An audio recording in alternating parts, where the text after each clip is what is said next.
उन लोगों को अभी तक इलेक्ट्रोहोम्योपैथी के बारे में अभी तक नॉलेज नहीं है कि ये क्या होती है और कैसे उनको हेल्प किया जा सकता है इस डिसीज़ में। ये 5वीं चिकित्सा विधा है इलेक्ट्रोहोम्योपैथी। इसकी ओरिजिन जब डॉक्टर काउंट सीजर मैटी ने की, उनकी मदर को भी कैंसर हुआ था। उस इलेक्ट्रोहोम्योपैथी से ठीक किया, उनकी मदर 10 साल तक जीवित रही कैंसर को लेके। मॉर्फिन क्या होता है? मॉर्फिन एक ड्रग है पेन के लिए, इवन जो कैंसर जो पेन है वो उसी से कंट्रोल हो सकता है।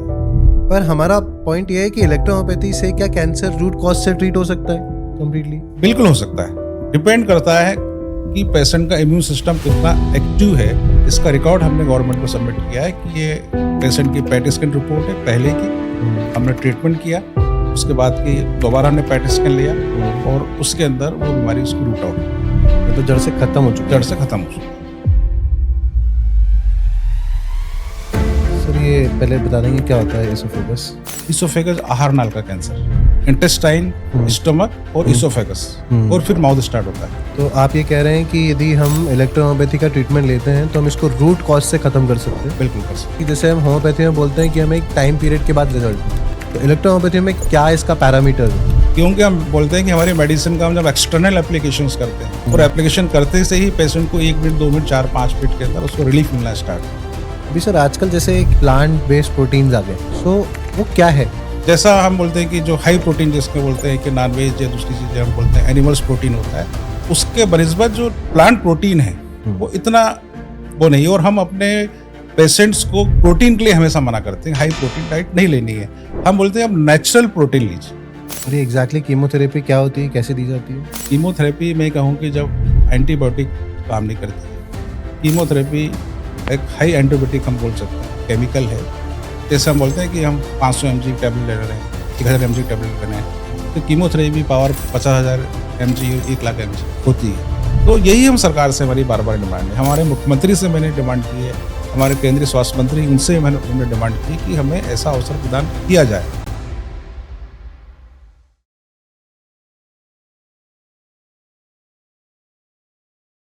नमस्कार दोस्तों, स्वागत है आपका द एक्सट्रीम पॉडकास्ट में। मैं हूं आपका दोस्त और होस्ट अंकित सबरवाल।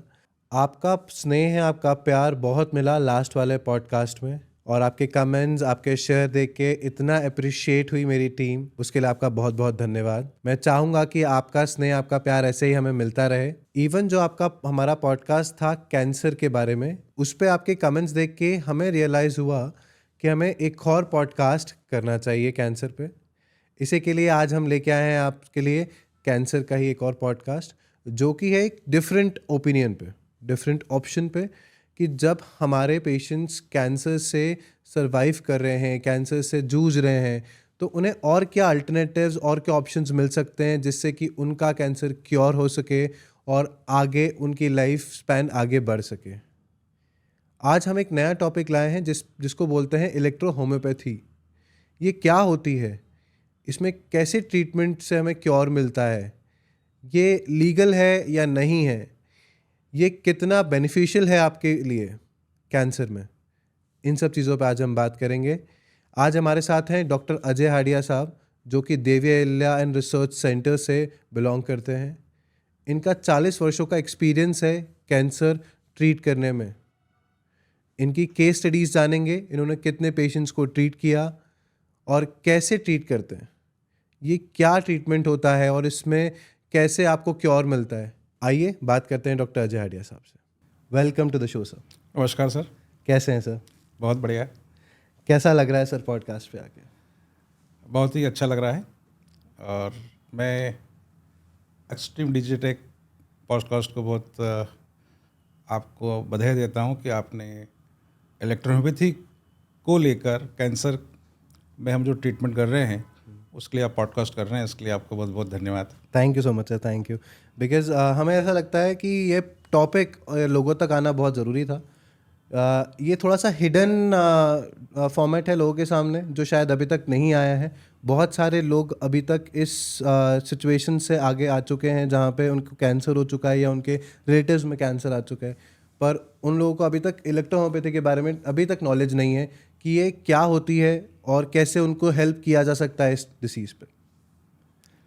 देखिए, इलेक्ट्रोहोम्योपैथी एक नेचुरल चिकित्सा विधा है। जैसे अभी हम जानते हैं कि हमारे सामने 4 चिकित्सा विधा हैं। एक एलोपैथी जो वेल नोन है, हमारा सनातन धर्म से जुड़ी हुई भारतीय चिकित्सा विधा आयुर्वेद, यूनानी चिकित्सा विधा और साथ में जर्मन से निकली हुई होम्योपैथी। ये 4 चिकित्सा विधा के बारे में सबको पता है। ये 5वीं चिकित्सा विधा है इलेक्ट्रो होम्योपैथी, जिसका ओरिजिन इटली से हुआ और भारत में ये 1885 से यहाँ पे काम कर रही है। और कैंसर के क्षेत्र में इस चिकित्सा विधा का विशेष महत्व रहा है, क्योंकि इसकी ओरिजिन जब डॉक्टर काउंट सेजर मैटी ने की तो उनकी मदर को भी कैंसर हुआ था। ओके। और उस समय उन्होंने एलोपैथी से लेके होम्योपैथी से लेके सब ट्रीटमेंट कराए, चूँकि एक वो रॉयल फैमिली को बिलोंग करते थे, परंतु कोई राहत ना मिली। उनकी मदर 10 साल जीवित रही, बहुत पेन में रही। तो उस समय उन्होंने काफ़ी होम्योपैथी की स्टडी की, अन्य प्राकृतिक जो विशेषता होंगी उनकी उन्होंने स्टडी की। तो उन्होंने एक नई चिकित्सा विधा को जन्म दिया, that is called electro homeopathy. और उन्होंने अपनी मदर का पेन से लेके जितने भी कॉम्प्लिकेशंस थे उन सभी को उन्होंने उस इलेक्ट्रोपैथी से ठीक किया। उनकी मदर 10 साल तक जीवित रही कैंसर को लेके। इसके बाद उन्होंने 20 साल तक गहन रिसर्च किया, इन्वेंशन किया और 1865 में एक नई चिकित्सा विधा इलेक्ट्रो होम्योपैथी को जन्म दिया। अब इलेक्ट्रोपैथी है क्या? एग्जैक्टली इसके दो मैं आपको बताऊं कि जैसे हम कहते हैं कि एलोपैथी के अंदर बीमारी का कारण वायरस और बैक्टीरिया होता है, एलोपैथी ही विपरीत चिकित्सा विधा है कि जो भी ट्रीटमेंट किया जाता है वो एंटीबायोटिक के द्वारा किया जाता है कि एक वायरस बैक्टीरिया उसको मार दिया जाए, परंतु वो फिर से दोबारा से वायरस बैक्टीरिया एक्टिव हो जाता है, फिर से वो बीमारी हो जाती है। तो हम एलोपैथी के अंदर हम कोई भी बीमारी हो उसका हम केवल मैनेजमेंट करते हैं, उसको हम रूट आउट नहीं करते। एलोपैथी में हमेशा कोई भी डिसीज़ होगी, वो ब्लड प्रेशर हो, डायबिटीज़ हो, रेस्पिरेटरी ट्रैक्ट की डिसीज़ हो, अस्थमा हो, पैरालिसिस हो, जितने भी डिसीज़ होंगे, लीवर डिसीज़ हो, उन सभी का वहाँ पे केवल मैनेजमेंट किया जाता है। एक प्रकार से बोला जाए तो कंट्रोल किया जाता है। कंट्रोल किया जाता है, रूट आउट कभी बीमारी नहीं होती है। परंतु इलेक्ट्रोपैथी ऐसी चिकित्सा विधा है जिसके अंदर किसी बीमारी को रूट आउट किया जा सकता है। तो जैसे एलोपैथी के अंदर एंटीबायोटिक का इस्तेमाल करते हैं, होम्योपैथी में सिम्टोमेटिक ट्रीटमेंट किया जाता है, आयुर्वेद में वात और वात पित्त कफ को त्रिदोष माना गया है, वैसे ही इलेक्ट्रोपैथी के अंदर हमारे शरीर में 2 वाइटल फ्लूइड है, ब्लड और लिम्फ। वो यदि प्योर होते हैं, शुद्ध होते हैं, तो हम हेल्दी होते हैं, हमें कोई बीमारी नहीं होती है। परंतु किसी भी वजह से हमारा ऑटोइम्यून सिस्टम जब डिस्टर्ब होता है तो हमें बीमारी होती है, तो वो ब्लड या लिम्फ से कोई भी इम्प्योर होता है या दोनों इम्प्योर होते हैं तो डिसीज़ होती है। तो मैं ये कहूँगा कि एक हमारे शरीर में जो ब्लड और लिम्फ नॉर्मल कंडीशन में सर्कुलेट हो रहे हैं तो हम बिल्कुल स्वस्थ हैं। यदि एबनॉर्मल, यदि हमारे फंक्शन बढ़ गए हैं या कम हो गए हैं तो उसको बैलेंस करना, समान करना, that is called homeo. Okay. Pathy mean चिकित्सा विधा। और इलेक्ट्रो इसलिए इसका नाम दिया गया है कि हमारे जिसमें जो प्लांट्स हैं वो प्लांट्स में जो हम मेडिसिन तैयार करते हैं उसमें एनर्जी होती है। जो प्लांट्स नेचर से सनरेज की उपस्थिति में जब अपना भोजन बनाते हैं और हमारे जो भूमि से जो न्यूट्रिशन ले रहे हैं वो न्यूट्रिशन में जो भी एनर्जी होती है उस एनर्जी को हम स्पेशल स्पेसिफिक कोहेबेशन मेथड से उस प्लांट्स की एनर्जी को हम निकालते हैं, एक्सट्रैक्ट कर लेते हैं। और दूसरी बात ये है कि उसके अल्कलॉइड्स को हम निकाल देते हैं। जो प्लांट्स होते हैं उसमें अल्कलॉइड्स के केमिकल होते हैं, उसको हम प्यूरिफाई कर देते हैं। तो उसमें कल एनर्जी होती है। तो वो एनर्जी वाली जो मेडिसिन हम जब उसको देते हैं तो वो, इसलिए हम इसको नाम इलेक्ट्रो कहा है, इलेक्ट्रो होम्योपैथी इसलिए हम कहते हैं इसे। ओके। तो जो एनर्जीज आती है उसको नाम दिया गया इलेक्ट्रो। जी बिल्कुल। ओके। एंड ये कितने प्रकार के प्लांट्स होते हैं जिनसे कि ये निकाली जाती है? ये 115 प्लांट्स हैं, ओके उसके एक्सट्रैक्शन से इसमें मेडिसिन बनाई जाती है। ओके। और ये किस फॉर्मेट में होती है? जैसे कि अब होम्योपैथी में हम जाते हैं तो एक हमें शक्कर सी गोल गोल सी वाइट मिल जाती है दवाइयाँ। हाँ, देखिए इसमें दोनों फॉर्म है इसके अंदर। इसके अंदर 2 फॉर्म में मेडिसिन बनती है। एक तो लिक्विड फॉर्म में बनती है जिसको हम काइनेटिक एनर्जी उसमें होती है, और एक पोटेंशियल एनर्जी होती है जिसको हम पिल्स फॉर्म में बोलते हैं, जो होम्योपैथी में ली जाती है। ओके तो दोनों ही फॉर्म में मेडिसिन बनती है। एक्सटर्नल एप्लीकेशन इसके अंदर ज़्यादा महत्वपूर्ण होता है। किसी बीमारी को कंट्रोल करने में, ठीक करने में हम मेडिसिन का एक्सटर्नल एप्लीकेशन करते हैं उस पार्ट के ऊपर, या हमारे जो नर्व्स का इम्बैलेंसिंग हो जाती है तो वहाँ पर हम अपनी मेडिसिन को एक्सटर्नल लगाते हैं, तो वो बीमारी ठीक होना स्टार्ट होती है और वो ऑर्गन्स बैलेंस होना स्टार्ट होते हैं। ओके तो इसमें लिक्विड मेडिसिन भी है और ग्लोब्यूल्स भी हैं, पिल्स के रूप में हम देते हैं। ओके साथ में इंजेक्टेबल्स भी हैं, इंजेक्शंस भी हैं इसके अंदर, हम लोग ओके पेशेंट के लिए यूज़ करते हैं। ओके। सो ये जो एक्सट्रैक्ट किया जाता है, जब दवाइयाँ बनाई जाती हैं, सो पेशेंट्स को जब आप देते हैं उसके बाद उसके रिएक्शंस या कुछ ऐसी चीज़ें होती हैं जिससे उनको मतलब हानिकारक हो उनके लिए? देखिए, आपका बहुत ही अच्छा प्रश्न है कि कोई भी मेडिसिन जब दी जाती है तो उसके साइड इफ़ेक्ट होते हैं। जैसे मैं कहूँ कि आयुर्वेद है या यूनानी के अंदर है, वहाँ पे हम जब उसका प्लांट्स का या जो मेडिसिन हम यूज़ करते हैं उसको बॉईल किया जाता है, उसका काढ़ा बनाया जाता है। तो जब काढ़ा बनाया जाता है तो उसमें अल्कलॉइड्स आ जाते हैं, ठीक है। तो अल्कलॉइड्स कहीं ना कहीं हमारे शरीर के अंदर नुकसान करते हैं, परंतु मैंने बताया कि हमारी मेडिसिन स्पेजरिक कोहेबिशन मेथड से बनती है। उस जो हम उसका डिस्टिलेशन करते हैं तो अल्कलॉइड्स कमी कर निकाल लेते हैं। तो हमारी मेडिसिन में 1% भी हमारी मेडिसिन का कोई भी साइड इफेक्ट नहीं है। ओके। और ये आप दावा करते हैं बिल्कुल दावा करते हैं, किसी कोई साइड इफेक्ट? कोई साइड इफेक्ट नहीं। दावा इसलिए भी हम करते हैं कि हम तो मेरी खुद की प्रैक्टिस 40 सालों की है। हमारे सीनियर्स पिछले 150 सालों से इलेक्ट्रोपैथी प्रैक्टिस करते आए हैं। हमारी मेडिसिन से किसी भी पेशेंट की आज तक डेथ नहीं हुई। ओके किसी भी पेशेंट को ऐसी कंडीशन नहीं आई कि उसे किसी हमने ट्रीटमेंट किया और उसको आईसीयू में एडमिट होना पड़ा हो। ओके। तो हमारी ड्रग में, हमारी मेडिसिन में ऐसा कोई भी साइड इफेक्ट नहीं। और जनरली ये मेडिसिन किन किन स्पेसिफिक डिसीजेज में यूज़ की जाती है? देखिए, हमने ये से बताया कि हमारा जो बेसिक जो प्रिंसिपल है सिस्टम का, वो ब्लड एंड लिम्फ की इम्प्रूविटीज़ है। तो हम हर बीमारी को ठीक करने की, कंट्रोल करने की इसके अंदर क्षमता होती है, कोई सी बीमारी हो। तो आप ये कह रहे हैं कि यदि हम इलेक्ट्रोहोम्योपैथी का ट्रीटमेंट लेते हैं तो हम इसको रूट कॉज से ख़त्म कर सकते हैं? बिल्कुल कर सकते हैं। मतलब ज़रूरी नहीं है कि कोई एलोपैथी ट्रीटमेंट भी ले रहा हो, इलेक्ट्रोहोम्योपैथी भी ले रहा हो, दोनों ले रहा हो, तो उस एस्पेक्ट्स पे हम साथ में चल सकते हैं? हाँ, देखिए, मैं तो हमेशा अपने पेशेंट को यही बोलता हूँ कि इलेक्ट्रोपैथी अपने आप में संपूर्ण चिकित्सा विधा है। इलेक्ट्रोपैथी के साथ में आपको किसी भी मेडिसिन लेने की आवश्यकता नहीं है। यही अपने आप में संपूर्ण है। हमारी मेडिसिन पेन भी ठीक करती है, इंडाइजेशन है या दूसरे जो कॉम्प्लिकेशंस हैं, हर कॉम्प्लिकेशंस को, हर चीज़ों को ठीक करती है। मतलब यदि हमें कोई भी बीमारी हुई है और हम इलेक्ट्रोहोम्योपैथी के ट्रीटमेंट लेना स्टार्ट करें, डॉक्टर के पास गए, उन्होंने कुछ डिसीज़ मतलब कुछ हमें दवाइयाँ दी मेडिकल फॉर्मेट में, या कुछ लिक्विड दिया आपने, या ड्रिप से लगाया, इंजेक्शन लगाया, जो भी हमने स्टार्ट किया ट्रीटमेंट, वो ट्रीटमेंट स्टार्ट करने के, जैसे हम होम्योपैथी में बोलते हैं कि हमें एक टाइम पीरियड के बाद रिजल्ट मिलता है, तो इलेक्ट्रोहोम्योपैथी में क्या है, इंस्टेंट रिजल्ट मिलता है या टाइम लगता है, 3-4 दिन 5 दिन? जैसे एक एलोपैथी में हम एंटीबायोटिक लेते हैं, एंटीबायोटिक लेने के बाद 3 दिन के बाद रिजल्ट मिलता है, तो इलेक्ट्रोहोम्योपैथी में क्या इसका पैरामीटर्स है? देखिए, एलोपैथी को आज सफल चिकित्सा विधा इसलिए मानते हैं कि उसमें इंस्टेंट रिजल्ट मिलते हैं।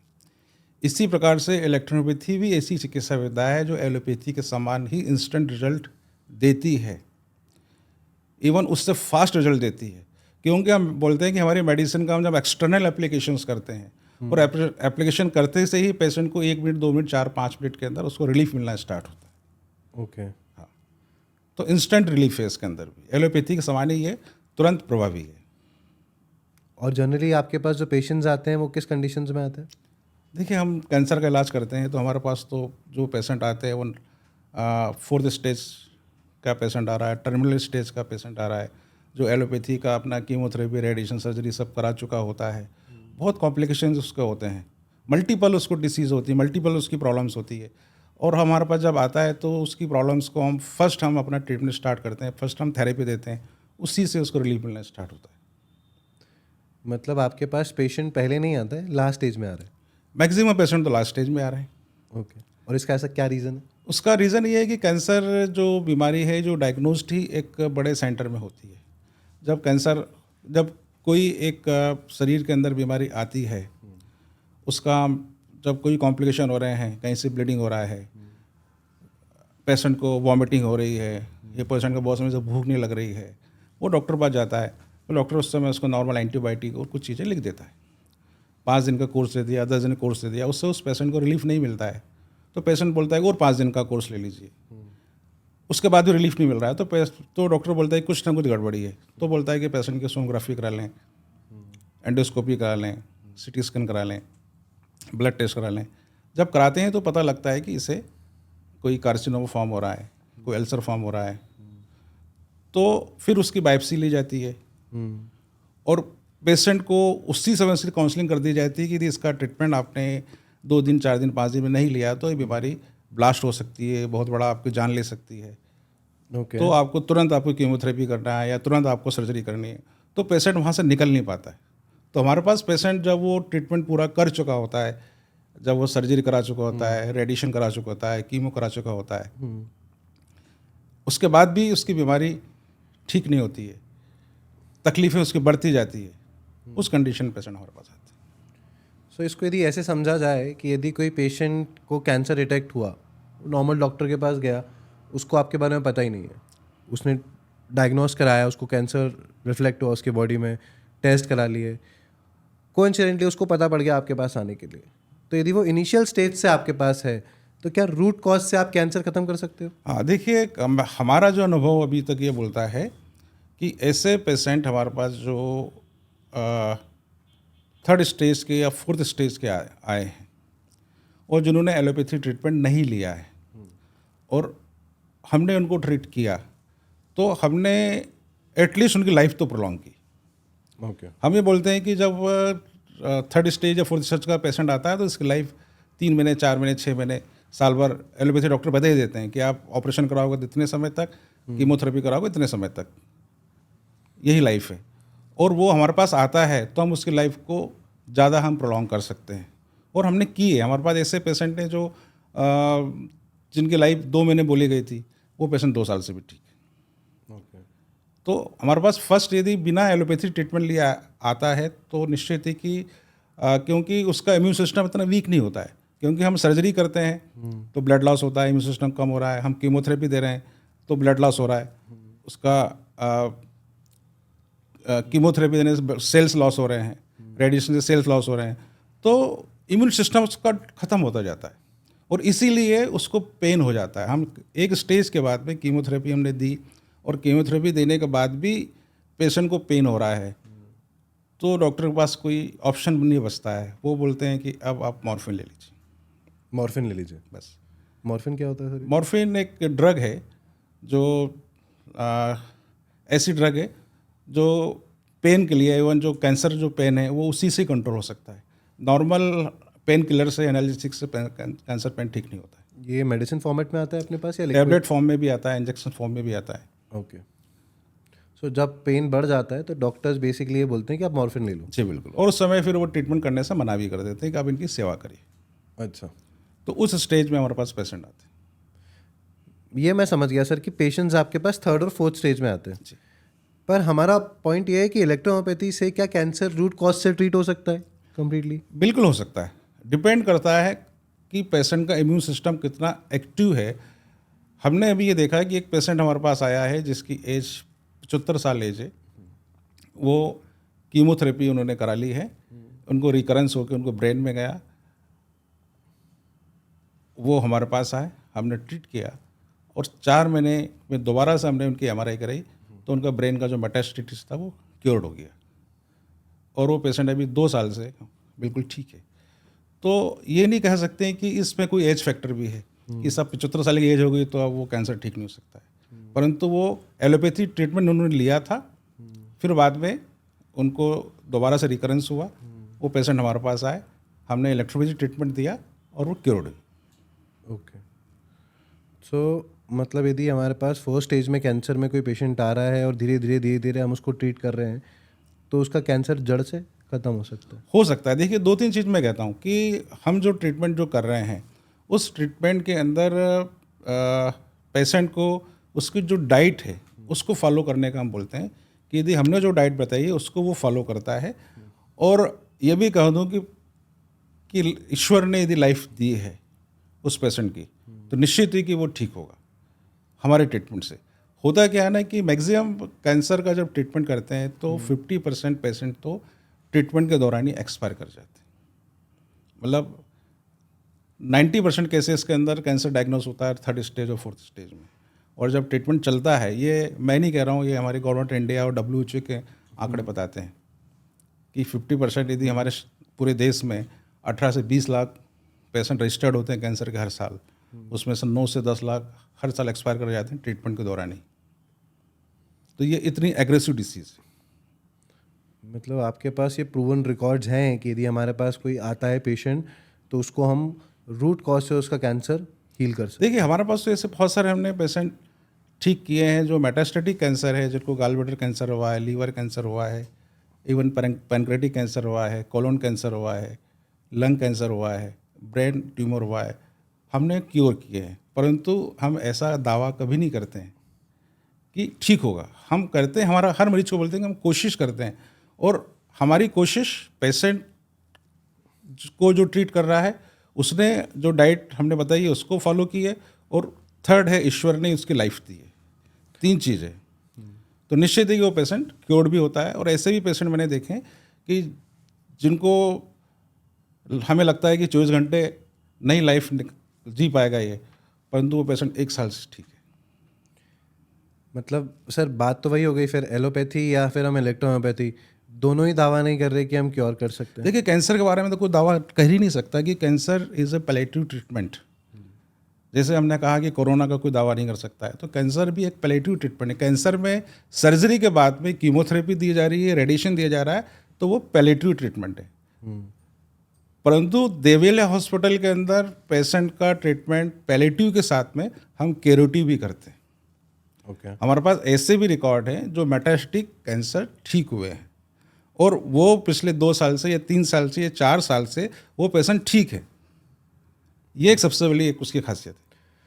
अब जहाँ तक मैं आपकी बातों से समझ पा रहा हूँ सर, कि यदि हमारे पास कोई कैंसर का पेशेंट आया है, वो भले ही कोई सी भी स्टेज में, 3rd, 2nd स्टेज या 3rd या 4th स्टेज में, जो भी उसकी लाइफ स्पेन बचा है उसकी लाइफ का, वो आप थोड़ा सा बढ़ा देते हैं। बिल्कुल। मतलब यदि उसको हमारा ट्रीटमेंट यदि हमने स्टार्ट किया, तो उसका ट्रीटमेंट आगे उसकी लाइफ बढ़ जाएगी। सो ये कैसे होता है? देखिए, क्या होता है कि हम जब ट्रीटमेंट कर रहे हैं कैंसर का, और हमारे पास ऐसा सॉरी ऐसा पेशेंट आया है जो मॉर्फिन पे आया है। अब जो पेशेंट मॉर्फिन ले रहा है, तो उसकी लाइफ 1 महीने, 2 महीने, 3 महीने से ज़्यादा नहीं हो सकती है, क्योंकि उसके शरीर में बहुत सारे कॉम्प्लिकेशंस हैं। वो खाना नहीं खा पा रहा है, उसको ब्लीडिंग हो रहा है, उसको नेक्रोसिस हो रहा है, उसको दर्द को ख़त्म करने के लिए वो नशे में पड़ा हुआ है 24 घंटे, और मॉर्फिन भी ले रहा है। वो 6 मॉर्फिन ले रहा है, 8 मॉर्फिन ले रहा है, 10 मॉर्फिन ले रहा है। तो हम उस पेशेंट्स की पहले दिन से मॉर्फिन हम उसकी बंद करते हैं, पहले दिन से। और हम उसको 7 दिन, 8 दिन, 10 दिन में हम उसके मॉर्फिन फ्री कर देते हैं। उसके कॉम्प्लिकेशन को हम कम कर देते हैं। उसका जो ब्रेन हमेशा नशे में पड़ा होता था, वो नॉर्मल होना स्थिति में आता है, फिर से उसमें जीने की इच्छा उसमें होती है। तो वो पेशेंट, जो पेशेंट 1 महीने या 2 महीने लाइफ नहीं थी, वो पेशेंट 6 महीने भी जी गया, साल भर भी जी गया, और कम तकलीफों में जी गया। तो ये एक इलेक्ट्रोपैथी की खासियत है। इसलिए कहते हैं कि लास्ट स्टेज, ये तो लास्ट स्टेज का पेशेंट है, उस पेशेंट को हम केवल उसकी तकलीफ को कम करते हुए उसकी लाइफ को आगे बढ़ा सकते हैं। और ये कैसे ट्रीटमेंट देते हैं आप उनको? देखिए, ट्रीटमेंट का ये प्रोटोकॉल हमने बनाया है कि हमारे हॉस्पिटल में पेशेंट जब आता है, तो जो पेशेंट आया है, जो डायग्नोस पेशेंट आया है, उसका तो फर्स्ट हम उसकी ब्लड टेस्ट और हम करते हैं उसके, और फिर उसको हम 7 डेज़ के लिए अपने अस्पताल में एडमिट रखते हैं। और उसका वहाँ पे 3 बार थेरेपी की जाती है। हमारी जो इलेक्ट्रोपैथी मेडिसिन से उसका एक्सटर्नल एप्लीकेशन किया जाता है। उस पार्ट पे मेडिसिन लगाते हैं जहाँ पर कैंसर है। प्लस हम हमारे जो 7 चक्रास हैं, उन 7 चक्रों पर हम मेडिसिन को लगाते हैं, ताकि हमारे जो चक्रा से वो एनर्जी को सर्कुलेशन को बैलेंस करें। ओके। इसके अलावा हमारे जो एनर्जी पॉइंट है वहाँ मेडिसिन को हम लगाते हैं। ऐसे ये प्रोसेस चलती है 45 मिनट से 1 घंटे, दिन में 3 बार चलती है। अच्छा। तो वो मेडिसिन लगाने मात्र से पेशेंट्स की इम्यून सिस्टम बढ़ता है, उसका जो वीकनेस है वो उसकी ख़त्म होती है, उसका जो पेन है वो उसका कम होता है, उसका जो कॉम्प्लिकेशन से भूख नहीं लग रही है उसको 1 दिन या 2 दिन के इलाज में ही वो खाना खाना स्टार्ट कर देता है। ऐसे पेशेंट है जिनका वॉमिटिंग हो रही है, उनकी वॉमिटिंग उनकी बंद हो जाती है, ब्लीडिंग हो रही है तो उनकी ब्लीडिंग बंद हो जाती है। तो ये कॉम्प्लिकेशन हमारे ट्रीटमेंट से 1 दिन 2 दिन 3 दिन 4 दिन में कम होने लगते हैं और 7 दिन में हमारा पास जो पेशेंट आता है वो अपनी तकलीफ़ों को 50%, 60%, 70% तक कम तकलीफ़ों के साथ ऐसे हम डिस्चार्ज करते हैं। Very good. और इसके बाद फिर हम आगे का ट्रीटमेंट बोलते हैं कि 1 महीने की मेडिसिन देते हैं। हम बोलते हैं कि 6 से 8 महीने तक हमारा ट्रीटमेंट लेना चाहिए। और चूँकि हम जानते हैं कि कैंसर की डिसीज बहुत एग्रेसिव है और हमारे पास पेशेंट ने यदि 3 महीने 4 महीने 6 महीने ट्रीटमेंट ले रहा है तो धीरे धीरे चीज़ों में सुधार होता जाता है। और ऐसे भी बहुत सारे पेशेंट हैं जो उसके बाद में मेडिसिन भी उनकी बंद हो जाती है और वो लाइफ को जी रहे हैं। ऐसे ही पेशेंट हमने देखे हैं कि हमारे पास कोई पेशेंट नागपुर से बोलता है कि साहब मैंने 4 साल पहले ट्रीटमेंट लिया, अब वहाँ जाकर इलाज करिए, तो 4 साल बाद भी वो जीवित है, वो हमें अब पता लग रहा है। तो ऐसे सैकड़ों मरीज़ हैं जो हमारे पास पेशेंट को रेफ़र भी करते हैं कि आप वहाँ इलाज लीजिए तो आप ठीक हो जाएंगे। आपके पास पेशेंट्स आए हैं, जैसे भी आपने बताया कि नागपुर से हमारे पास पेशेंट था तो अब हमें पता पड़ा कि शायद वो जीवित है। ऐसे बहुत सारे पेशेंट्स आपने ट्रीट किए होंगे कैंसर के जिनको आपने इलाज दिया, पर हम जानना चाहेंगे कि ऐसे कितने पेशेंट्स हैं, ऐसे कौन सी हिस्ट्री रही है पेशेंट्स की जिससे आप प्रूफ रिकॉर्ड दे सकते हैं कि हाँ ये पेशेंट्स थे, इनकी ये हिस्ट्री थी और आज ये देखो जीवित हैं और बढ़िया तरीके से जीवन जी रहे हैं। देखिए, देवेला हॉस्पिटल में हमेशा हम लोग जो कैंसर ट्रीटमेंट कर रहे हैं वो एविडेंस बेस्ड हम ट्रीटमेंट करते हैं। जैसे मैंने बताया कि हमारे पास जब पेशेंट आता है तो हमारे पास 4 एलोपैथी डॉक्टर्स हैं जो हमारी टीम के अंदर है। ऐसे पेशेंट हैं जो डायग्नोस नहीं होते हैं, जो फर्स्ट टाइम आते हैं, तो उनका हम CT स्कैन, MRI, एंडोस्कोपी जो भी आवश्यकता होती है वो हम कराते हैं। इसके बाद में जो डायग्नोस पेशेंट आते हैं उनको हम ट्रीटमेंट करते हैं। उसके बाद में हम 3 महीने बाद 4 महीने बाद दोबारा से फिर हम उनका CT स्कैन, MRI हम कराते हैं। हम उसमें देखते हैं कि दोनों में कंपेयर करते हैं कि चीज़ों में उसका जो लीजन है, उसकी नोट्स हैं, उसकी चीज़ों में कितना अंतर आया है। इसके अलावा हम उसके ट्यूमर मार्कर हम टेस्ट कराते हैं, अदर हम ब्लड हम टेस्ट कराते हैं। उससे हमें उन चीज़ों को पता लगता है कि पेशेंट में कितनी रिकवरी हो रही है। और ऐसे हमारे पास अभी हमने गवर्नमेंट ऑफ इंडिया को डिपार्टमेंट ऑफ हेल्थ रिसर्च को हमने एक स्टडी रिपोर्ट भी सबमिट की है, जिसके अंदर हमने लगभग 15,000 पेशेंट हमने ट्रीट किए हैं लास्ट ईयर तक और उसका हमने रिकॉर्ड सबमिट किया है। हमने ऐसे 9 केसेस हमने स्टडी केसेस दिए हैं जो मेटास्टेटिक केसेस थे, जिसके अंदर गॉलब्लैडर भी था, लीवर भी था, पेनक्रियाज भी था, इसोफेगस कैंसर थे, लंग्स कैंसर थे। इसका रिकॉर्ड हमने गवर्नमेंट को सबमिट किया है कि ये पेशेंट की पैट स्कैन रिपोर्ट है पहले की, हमने ट्रीटमेंट किया, उसके बाद की दोबारा हमने पैट स्कैन लिया और उसके अंदर वो बीमारी उसकी रूट आउट हो गई, मतलब जड़ से ख़त्म हो चुकी जड़ से ख़त्म हो चुका है। तो ये 9 केस स्टडी हमने दी है। इसके अलावा और भी हमारे पास केस स्टडी है जिसको हम अपने रिकॉर्ड में हम रखते हैं और हमने सरकार से भी ये मांग की है कि सरकार, government of India, department of health and research जो इलेक्ट्रोपैथी के रिकग्निशन के लिए एक कमेटी बनी हुई है, उसको भी हमने अभी रिक्वेस्ट की है कि वो हमारा हॉस्पिटल का विज़िट करें, हमारे कामों को वो देखें कि हम किस प्रकार से हम काम कर रहे हैं, पेशेंट किस प्रकार से हम ट्रीट कर रहे हैं, पेशेंट को हम कितना रिलीफ हम दे पा रहे हैं। क्योंकि कैंसर के अंदर पहले तो हम रिलीफ की बात करते हैं, क्योंकि कैंसर के अंदर पेशेंट बहुत पेन में होता है, बहुत तकलीफ में होता है। तो पहले तो उसको रिलीफ मिले और रिलीफ मिलने के बाद उसकी चीज़ें, फिर रिलीफ मिल रहा है तो उसमें उसकी लाइफ प्रोलॉन्ग होना चालू होती है, वो खाना पीना स्टार्ट करता है, इम्यून सिस्टम उसका बढ़ना स्टार्ट होता है और धीरे धीरे वो ठीक होने की कंडीशन में वो जाता है। तो गवर्नमेंट ने कहा है कि वो हमारे विजिट करे। प्लस हमने ये बात भी गवर्नमेंट से कही कि वो कोई भी हमें कैंसर हॉस्पिटल या एक हमें जनरल हॉस्पिटल दे दे जहाँ कैंसर के अलावा अन्य जो बीमारियां हैं जिसको आप बोलते हैं कि पैलिएटिव केयर है, वहाँ हमारी मेडिसिन्स का आप क्लिनिकल ट्रायल आप कर सकते हैं, आप 6 महीने साल भर एक केस रिसर्च आप कर सकते हैं। और यदि पाते हैं कि इलेक्ट्रोपैथी में वो क्षमता है तो आप क्यों ना इसे सरकारी अस्पताल में आप इसे लागू करें। ये हमें सरकार से रिक्वेस्ट भी की हुई है। सो अभी तक जनरल जो आपका ट्रीटमेंट चलता है वो प्राइवेट हॉस्पिटल्स में चलता है, गवर्नमेंट हॉस्पिटल में बेसिकली ये ट्रीटमेंट नहीं होता क्योंकि रिकग्नाइज नहीं है।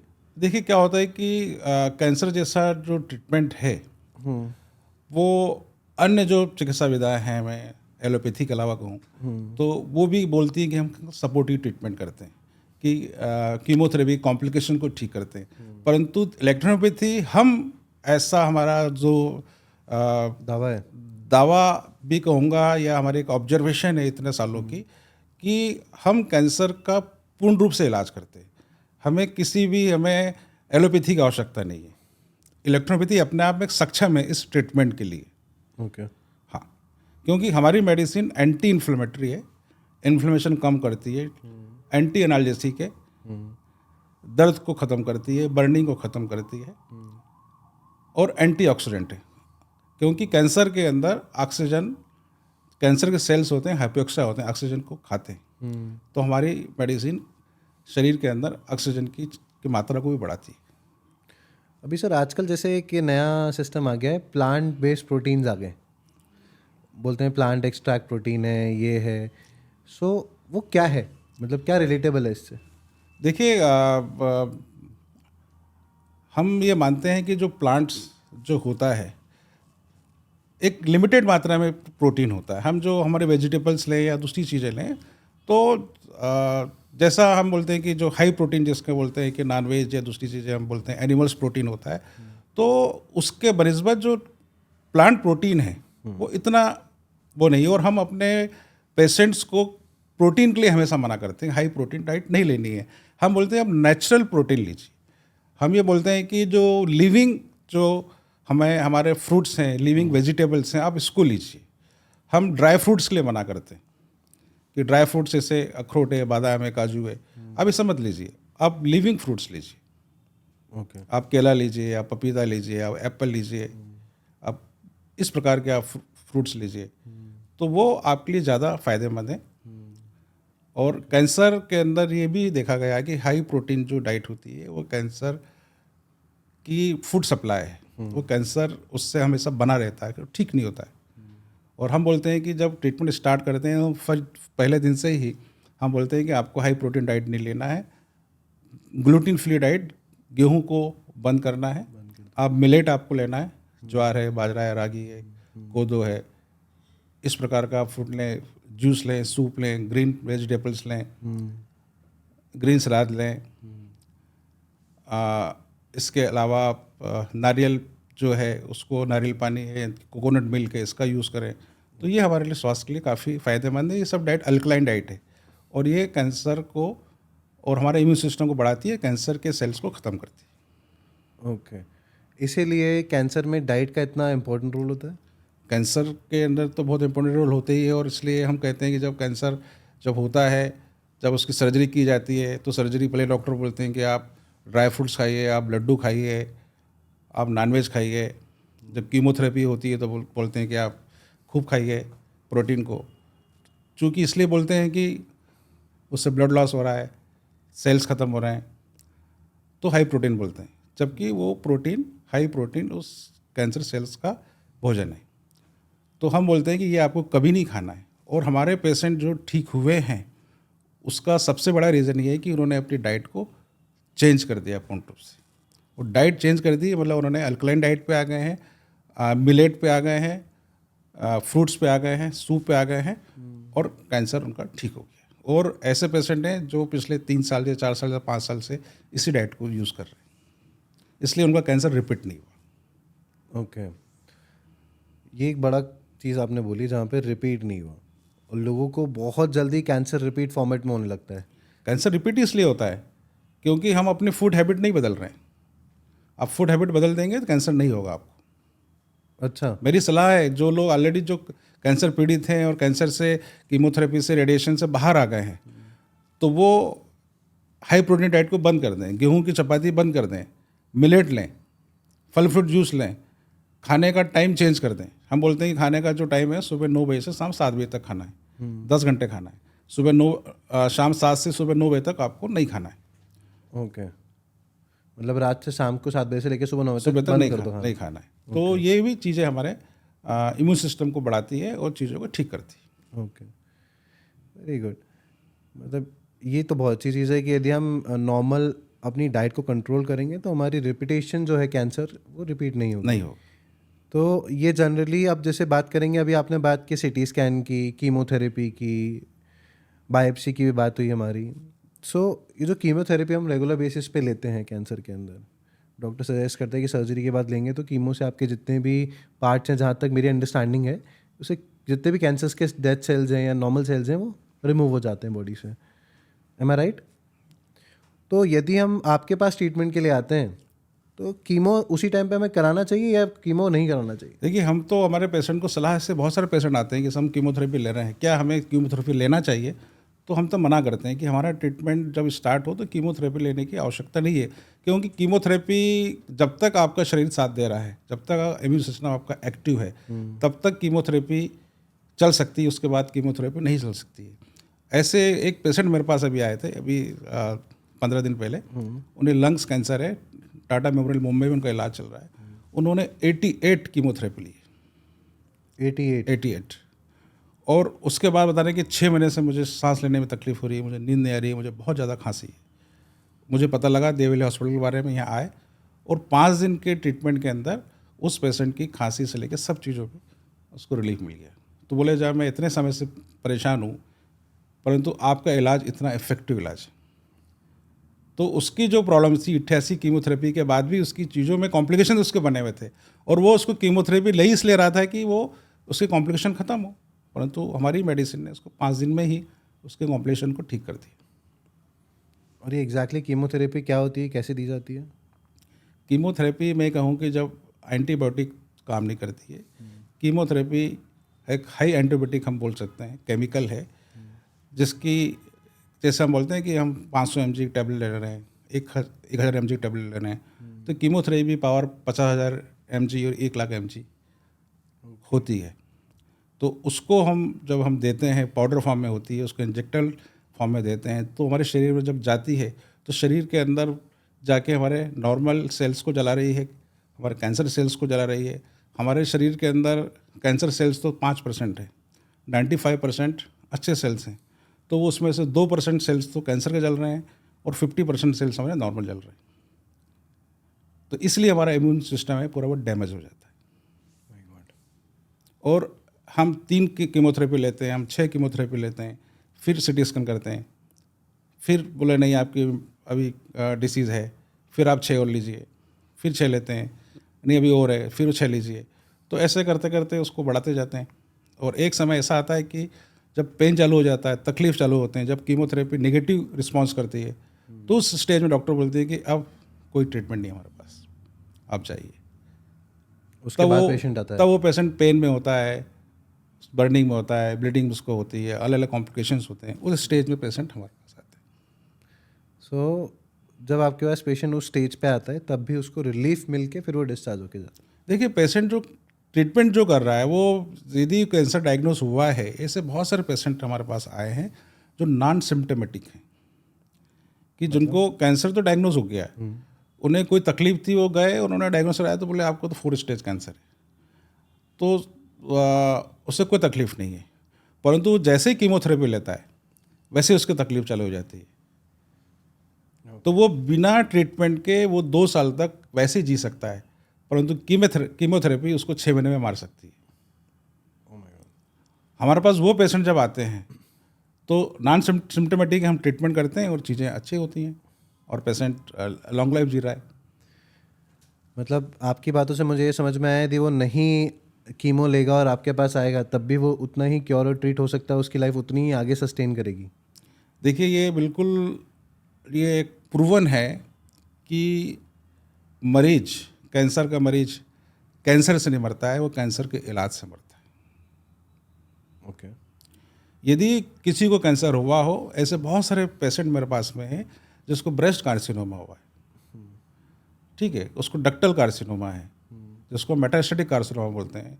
यदि वो जाएगा, उसका पूरा ब्रेस्ट रिमूव कर देंगे, उसको कीमोथेरेपी देंगे, रेडिएशन देंगे, वो पेशेंट की लाइफ 6 महीने 8 महीने साल भर है। उस लेडी ने नहीं कराया ऑपरेशन, और पढ़ी लिखी महिला है, उसने नहीं कराया, वो आई हमारे पास, वो 3 साल से बढ़िया है, तकलीफ है उसको, परंतु 3 साल निकाल दिए उसने 5 साल निकाल दिए। ऐसे बहुत सारे पेशेंट हैं कि जिन्होंने कीमोथेरेपी नहीं ली, सर्जरी नहीं कराई, उन्होंने ऑप्शन हमारा चुना और वो ठीक है। पर क्योर नहीं हुआ लेकिन। ऐसे बहुत सारे पेशेंट जो क्योर हो जाते हैं। अच्छा। कहते हैं ना कि मेटास्टेटिक डिसीज़ है, मेटास्टेटिक डिसीज़ में कुछ नहीं कहा जा सकता है, परंतु ये भी है कि वो अन्य जगह, जैसे हम बोलते हैं कि बोन्स में नहीं गया, उसको लंग्स में नहीं गया, उसको ब्रेन में नहीं गया, उसको उसी जगह है, उसके जो लिम्फ नोड्स हैं उसमें भी कमी आ गई है, तो 3 साल से ठीक है। ऐसे भी पेशेंट हैं जिनको ये कहा गया था कि उन्होंने सर्जरी करा ली है, आपको रेडिएशन करना है, कीमो करना है, वो हमारे पास आए और हमने ट्रीट किया, वो 5 साल से बढ़िया है, उनको दोबारा कैंसर नहीं हुआ। हमारा ट्रीटमेंट लिया उन्होंने 2 साल तक, बिल्कुल ठीक है। आप ट्रीटमेंट भी नहीं ले रहे हैं, डाइट को फॉलो कर रहे हैं।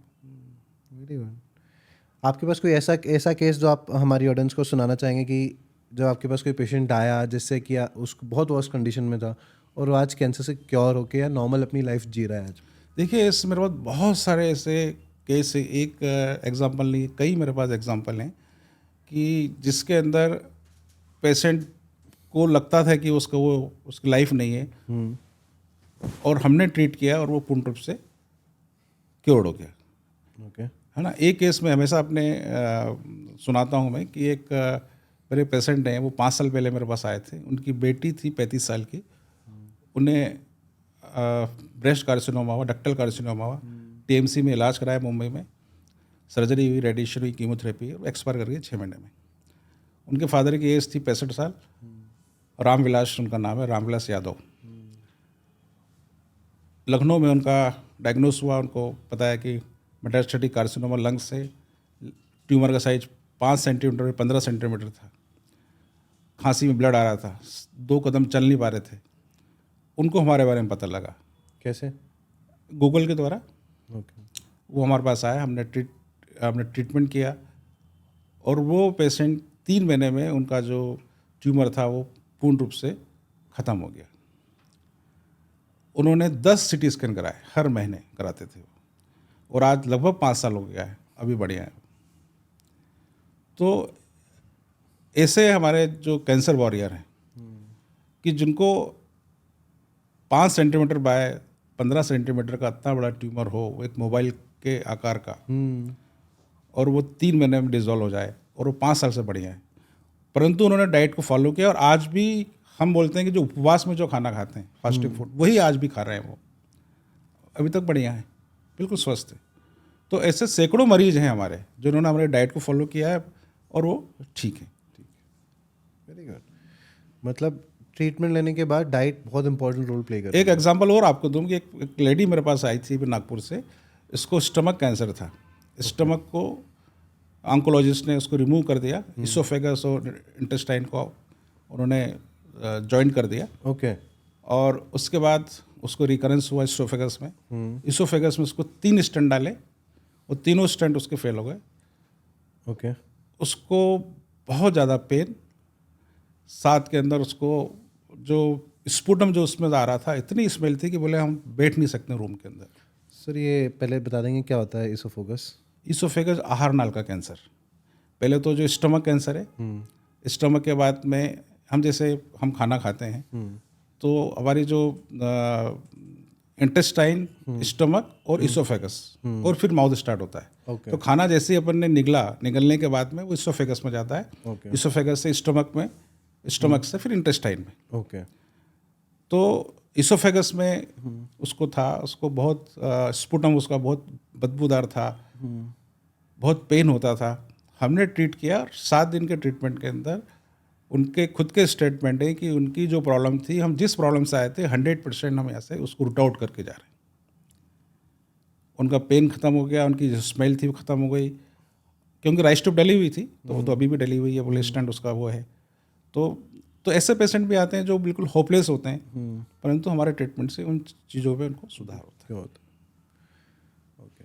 मतलब इतना तो मुझे अंडरस्टैंडिंग मिली कि आपके ट्रीटमेंट से रिलीफ लोगों को बहुत मिलता है। हाँ, क्योंकि बोलते हैं cancer is a palliative care, तो हमारा जो सेंटर है वो palliative care, Devalia cancer hospital specially जो जाना जाता है पैलिएटिव केयर के लिए जाता है, परंतु हम पैलिएटिव केयर के साथ में क्यूरेटिव केयर भी करते हैं। ओके। कैंसर को ठीक करने का प्रयास भी करते हैं और कैंसर ठीक हो भी रहा है, ऐसे हमारे पास रिजल्ट भी रिकॉर्ड भी है। सर कैंसर के ट्रीटमेंट के लिए जब आपके पास आप ट्रीटमेंट देते हैं और अलग अलग टाइप के कैंसर्स आते होंगे, सो हर ट्रीटमेंट के लिए आपकी अप्रोच सेम ही होती है, अलग अलग होती है? देखिए, कैंसर का जो ट्रीटमेंट हमने पूरा बेस बताया है कि इलेक्ट्रोपैथी में ट्रीटमेंट जो किया जाता है वो ब्लड और लिम्फ को प्यूरिफाई किया जाता है। तो हमारे इस सिस्टम में अलग अलग जो ग्रुप्स दिए गए हैं, जिसमें एक स्पेशल ग्रुप दिया है कैंसरोसो ग्रुप। कुछ मेडिसिन होती हैं जो ब्लैडर पे काम करती हैं, कुछ मेडिसिन होती है स्टमक पे वर्क करती है, कुछ मेडिसिन होती हैं जो लीवर पे वर्क करती है। तो हमारा ओवरऑल जो प्रोटोकॉल होता है वो 80% तो सेम होता है। 20% जो प्रोटोकॉल होता है वो अकॉर्डिंग टू जो डिसीज़ होती है, अलग अलग पार्ट का कैंसर होता है, उसके अनुसार वो चेंज होता है। ओके। सो जब ये आपकी अप्रोच आप क्लाइंट्स को देते हैं या पेशेंट्स को देते हैं, तो कितने समय में उनको इम्प्रूवमेंट मिलता है? हम जो ट्रीटमेंट करते हैं, हमारे ट्रीटमेंट से फर्स्ट हम जो थेरेपी स्टार्ट करती है उसी से उसको ट्रीटमेंट मिलना, उसको रिलीफ मिलना स्टार्ट होता है। अच्छा। पहले मतलब हम ये कहेंगे हमारा जो मेडिसिन है वो जैसे ही बॉडी में जाना स्टार्ट होती है वो 10 मिनट 15 मिनट आधे घंटे में ही उसको रिलीफ मिलना स्टार्ट होता है। ओके। और पेशेंट को 12 घंटे 24 घंटे 48 घंटे 72 घंटे के अंदर बिल्कुल वो कंफर्ट जोन में आ जाता है। ओके। किसी भी कंडीशन में हो, कितने भी सीवियर कंडीशन में पेशेंट हमारे पास आता है, हम उसको 72 घंटे में 80% कंट्रोल कर लेते हैं। ओके। और सर ये इतना अच्छा आपका अप्रोच है, इतने अच्छे केस स्टडीज़ आपने दी हैं, रिजल्ट्स हैं, पर गवर्नमेंट ने अभी तक आपको ऑफिशियली अलाउ क्यों नहीं किया? एज एन जैसे एलोपैथी हम ट्रीटमेंट ले सकते हैं, इलेक्ट्रोहोम्योपैथी को क्यों अभी तक अप्रूवल नहीं मिला? देखिए क्या होता है कि अभी तक पूरा जो मेन जो सरकार का जो फोकस है वो केवल एलोपैथी की तरह ही है। पूरे जो दिशा निर्देश बनाने वाले जो लोग हैं वो सब एलोपैथी के लोग हैं। आज भी हमारी जो पारंपरिक चिकित्सा विधा है आयुर्वेद को भी वो स्थान नहीं मिल पाया है। इलेक्ट्रोपैथी तो अभी संघर्ष कर रही है कि सरकार इसे अपने सिस्टम में लागू करे, और जिस दिन सरकार ने इलेक्ट्रोपैथी को अपने सिस्टम में लागू कर दिए, मैं आपसे कहना चाहूँगा कि इलेक्ट्रोपैथी एलोपैथी के बाद मेन स्ट्रीम में मेडिसिन के अंदर ये ट्रीटमेंट होगा कैंसर के लिए स्पेशली। क्योंकि बहुत ही इफ़ेक्टिव ट्रीटमेंट है। और मैंने तो भी अप्रोच की थी दिल्ली स्टेट कैंसर इंस्टीट्यूट के अंदर। ओके।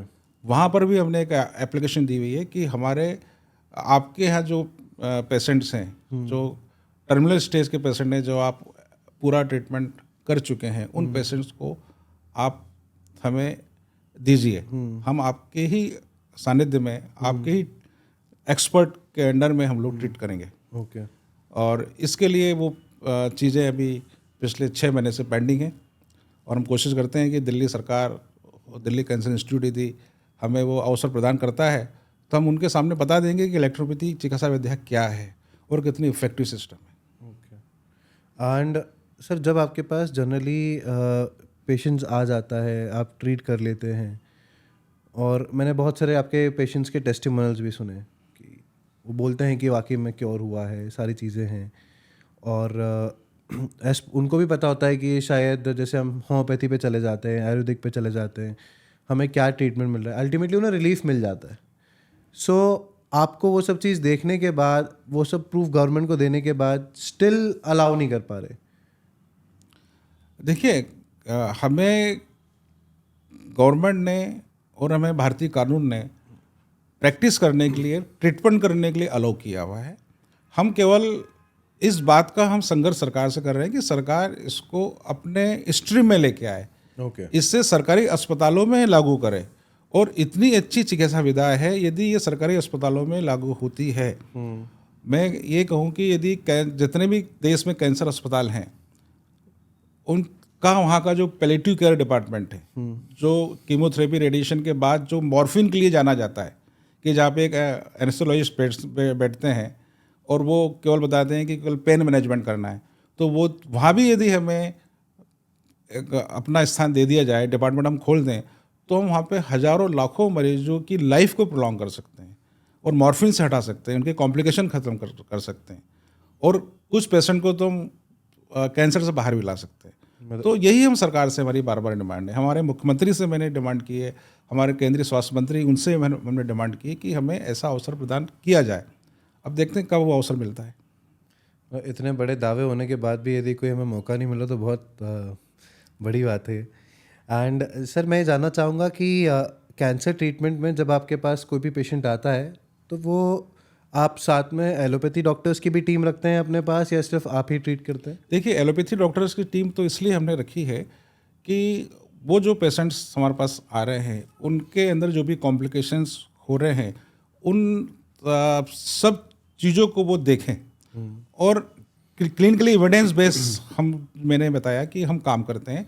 तो पेशेंट को किस टेस्ट की आवश्यकता है, क्या उसे ऑक्सीजन की आवश्यकता है, क्या उसको ब्लड ट्रांसफ्यूजन करने की आवश्यकता है, तो जो चीज़ की आवश्यकता होती है तो वो उसके लिए रहते हैं। ट्रीटमेंट पूरा हमारे यहाँ इलेक्ट्रोहोम्योपैथी ही होता है। ओके, मतलब साथ में मिलके काम करते हैं लेकिन ट्रीटमेंट आप अपना ही करते हो, बस साथ में उनका एक सपोर्टिव सिस्टम लेके चलते हैं कि हाँ, क्योंकि उनका प्रीवियस हिस्ट्री एलोपैथी की थी। जी, ओके, गॉट इट। एंड बहुत अच्छा सर आपने आंसर्स किए आज, बड़ा मज़ा आया आपके साथ। कुछ स्टोरी लाइन कहना चाहेंगे ऑडियंस के हाँ, लिए? मैं इस बारे में कहना चाहता हूँ कि हमारे पास ऐसे बहुत सारे पेशेंट हैं जो ल्यूकेमिया के पेशेंट हैं, जिनको ब्लड कैंसर हो जाता है। तो कई बार क्या होता है कि पेशेंट्स का जब ल्यूकेमिया जिसको होता है उसका प्लेटलेट्स काउंट 10,000 हो गए, 20,000 हो गए, 25,000 हो गए, या WBC काउंट 2 लाख चले गया, तो उस कंडीशन में उनका कीमोथेरेपी भी देना उनको असंभव होता है। ऐसे पेशेंट भी हमारे पास में आते हैं। ओके, और हम उनको ट्रीट करते हैं। और हमारे पास ऐसे पेशेंट हैं जिनको कहो कि जिनकी लाइफ 24 घंटे नहीं थी और वो पेशेंट 6 महीने साल भर भी हमारी ट्रीटमेंट के बाद वो जीवित रहे। यदि वो अर्ली स्टेज में आ जाते, प्री स्टेज में आ जाते, तो हम उनको ठीक भी कर सकते थे। तो हमारे पास ऐसे ब्लड संबंधी डिसीज़ का भी ट्रीटमेंट हमारे पास में है, जैसे ल्यूकेमिया बताया, सार्कोमा बताया, लिम्फोमा बताया, मल्टीपल माइलोमा बताया। ऐसे पेशेंट्स का भी हम लोग ट्रीट करते हैं और बहुत ही इफेक्टिव ट्रीटमेंट है इसके अंदर। ओके। और सर ऐसे जो भी आपने अभी तक ट्रीटमेंट्स किए हुए हैं उसको किसी ने वेरीफाई किया है, जैसे कोई इंडिविजुअल डॉक्टर हो या हॉस्पिटल हो या कोई इंस्टीट्यूट जिसने वेरीफाई किया हो आपके काम को? देखिए, वेरीफाई करने के लिए तो हमने सरकारी एजेंसी है, हमने उनको दिया हुआ है। लास्ट जब हमारी मुलाकात एक मुख्यमंत्री जी से डॉक्टर मोहन यादव से हुई थी, तो उनको भी हमने हमारी जो क्लिनिकल एविडेंस बेस्ड जो बुक हमने पब्लिश की है वो भी हमने उनको प्रदान की है, गवर्नमेंट ऑफ इंडिया को भी दी हुई है। और दूसरा मैं कहूँगा कि हमने जो वो दिया हुआ है जो उसमें, उसके अंदर वही है कि हमारी जो टीम है उन्होंने यही किया है कि पहले जो पेशेंट आया है उसका पेट स्कैन या सिटी स्कैन हमारे पास में है।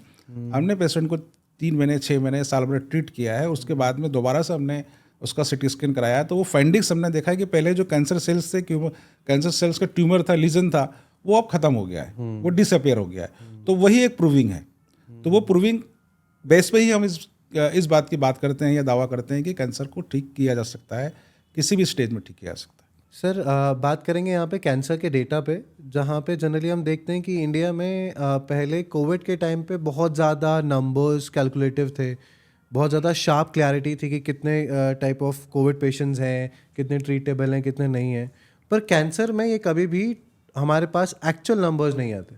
जो नंबर्स हम देखते हैं 2022 की लास्ट हमारे पास डिटेल है, ऐसा क्यों? देखिए, इसके लिए गवर्नमेंट ने ज़रूर इसके दिशा निर्देश दे रखे हैं, परंतु ये दिशा निर्देश केवल सरकारी अस्पतालों तक ही लागू होते हैं। जो शासकीय अस्पताल होते हैं जहाँ पे कैंसर के मरीज डायग्नोस होते हैं, वहाँ जाते हैं, उनका नाम तो रजिस्टर्ड हो रहा है, परंतु ऐसे बहुत सारे हॉस्पिटल हैं जो कैंसर ट्रीटमेंट के लिए रजिस्टर्ड नहीं है, वहाँ पर भी कैंसर का इलाज होता है। या ऐसे भी बहुत सारे पेशेंट हैं जो एलोपैथी इलाज ना लेते हैं, वो आयुर्वेद, होम्योपैथी या पारंपरिक चिकित्सा विधा पे चले जाते हैं, तो वहाँ तो उनका डाटा पहुँच नहीं पा रहा है। सरकारी आंकड़ों के अनुसार हमारे यहाँ 18 लाख के आसपास हर साल कैंसर के मरीज हो रहे हैं, परंतु अनरजिस्टर्ड मरीज की बात करूँ तो वो उससे दुगने भी संख्या में हो सकते हैं। तो ये सबसे बड़ा दुर्भाग्य मैं कहूँगा कि हम कैंसर के आंकड़े भी नहीं निकाल पा रहे हैं और कैंसर के मरीजों की डेथ भी उतनी ही संख्या में बढ़ती जा रही है।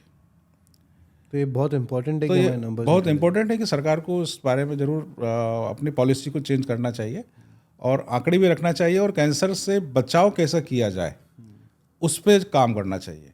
तो इसके लिए बचाव का सबसे बड़ा कारण है कि पेस्टिसाइड्स कुछ तो हम स्वयं कर सकते हैं कि हम अपनी लाइफस्टाइल को बदल दें, परंतु जो हमारे थाली में, हमारे किचन में जो भोजन आ रहा है, जो रिफाइंड ऑयल हम यूज़ कर रहे हैं, हम जो आयोडाइज नमक का इस्तेमाल कर रहे हैं, आयोडाइज नमक मतलब केमिकल वाला, रॉ एक नमक आता है ओके जिसको कोई केमिकल नहीं है, उसको हम यूज़ नहीं कर रहे हैं, हम आयोडाइज नमक को यूज़ कर रहे हैं। ओके क्योंकि घेंगा रोग तो पहले होता था, अब तो होता नहीं, खत्म हो गया ना आयोडीन तो हम आयोडीन इसमें स्पेसिड डालते थे, परंतु हम इसको प्यूरिफिकेशन करके हम ले रहे हैं, तो वो भी एक कारण है। हम शक्कर ले रहे हैं, शुगर हम ले रहे हैं, वाइट शुगर, इसको हाई टेम्परेचर पे इसको बॉईल किया जाता है। हमारा जो भोजन है, हमारा जो गेहूँ है, हमारे दूसरे जो चीज़ें हैं, हमारे जो फ्रूट्स आ रहे हैं, सब में पेस्टिसाइड का उपयोग कर रहे हैं। तो पेस्टिसाइड ही कैंसर को बढ़ावा दे रहा है।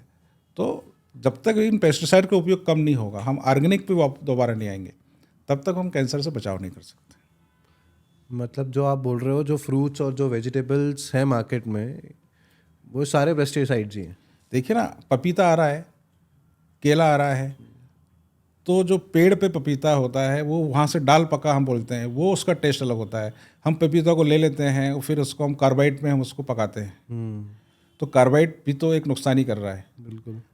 मैंगो है, आम को हमने तोड़ लिया है, फिर हमने आम को उसको हमने कार्बाइड में उसको पकाया है, तो वो भी तो केमिकल युक्त हो गया है। केला हमने ले लिया है, केलों को हमने कार्बाइड में पकाया है, तो यही हमें नुकसान कर रहा है। और ये ऑर्गेनिक फॉर्मेट में जाने पे ये हमारी जो बॉडी में इतना नुकसान पहुंचा रहा है वो नहीं पहुंचाएगा। Very good sir. बड़ा अच्छा लगा सर आज आपके साथ बैठ के। कॉन्वर्सेशंस में बहुत सारी चीज़ें क्लियर हुई। आई होप हमारी ऑडियंस को भी ये बहुत क्लियर हुआ होगा कि एलोपैथी और इलेक्ट्रोहोम्योपैथी में क्या डिफरेंस है और कैसे हम इसका ट्रीटमेंट लेके आगे डायग्नोस कर सकते हैं और ट्रीट किया जा सकता है। एंड आई होप आप सब लोगों को इतनी क्लैरिटी मिली होगी इस पॉडकास्ट के थ्रू। सारी इन्फॉर्मेशन जो हमने आपके लिए इस पॉडकास्ट में कवर की है, आई होप आपको इससे बहुत हेल्प मिली होगी। आगे प्लीज़ हमें ऐसे सपोर्ट करते रहिए और ऐसे ही प्लीज़ हमें कमेंट में बताइए कि क्या चीज़ हमें आगे पॉडकास्ट में कवर करनी है या कौन से टॉपिक और लेके आने हैं, जिससे कि हम आपकी लाइफ को और बेटरमेंट की तरफ लेके जा पाएँ। Thank you for watching this podcast.